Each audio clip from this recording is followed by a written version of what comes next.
बात बिहार विधानसभा चुनावों की ही होगी और दूसरे दौर के लिए चुनाव प्रचार तो थम चुका है। अब इंतजार 11 नवंबर यानी कल का है, क्योंकि कल बाकी बची 122 सीटों पर बिहार में वोटिंग होगी दूसरे फेज की। लेकिन उससे पहले वोट चोरी और घुसपैठियों पर घमासान तेज हो चुका है। वहीं इस फेज में जाति फैक्टर को भी अहम माना जा रहा है और इसलिए सबकी नजरें सीमांचल पर भी टिकी हुई हैं। और सीमांचल का जिक्र आते ही घुसपैठिया का जिक्र भी लगातार जोर पकड़ रहा है। आखिरी दिन तमाम बड़े नेता पहुंचे थे। एनडीए और इंडिया गठबंधन ने यहां पर हुंकार भरी है। हालांकि 2020 में महागठबंधन के सत्ता में आने का सपना तोड़ने में इसी क्षेत्र ने यानी सीमांचल ने सबसे अहम भूमिका निभाई थी। ऐसे में सवाल इस बार यही, क्या इस बार सीमांचल तय करने वाला है कि सत्ता में कौन आने वाला है?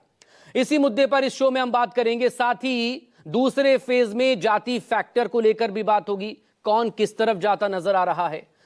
तमाम खास मेहमानों से बात करें, मेरे वरिष्ठ सहयोगी भी मेरे साथ जुड़ेंगे।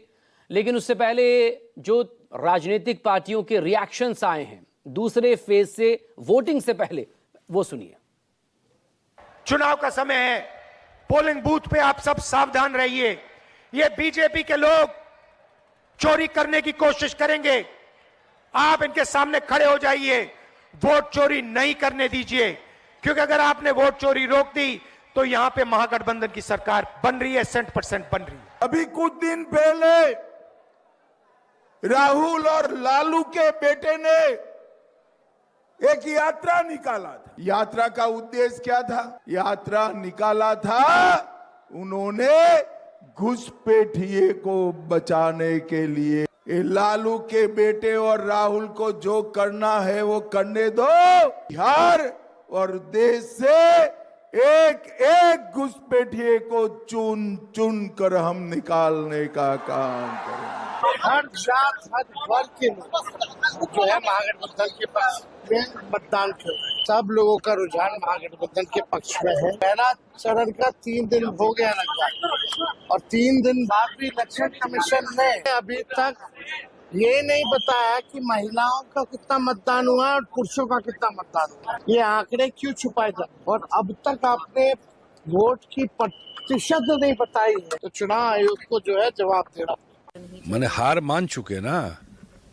ये सब तब लोग बोलता है जब पता है कि हम हार चुके हैं। पहले फेज के चुनाव के बाद वो सरेंडर कर चुके हैं। उनको पता है कि वाइप आउट वाली स्थिति है, कुछ नहीं मिलना है उनको।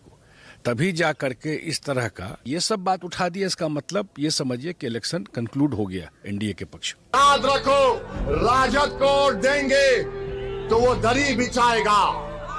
मोदी और नीतीश कुमार को वोट देंगे तो वो गर्दन झुकाएगा।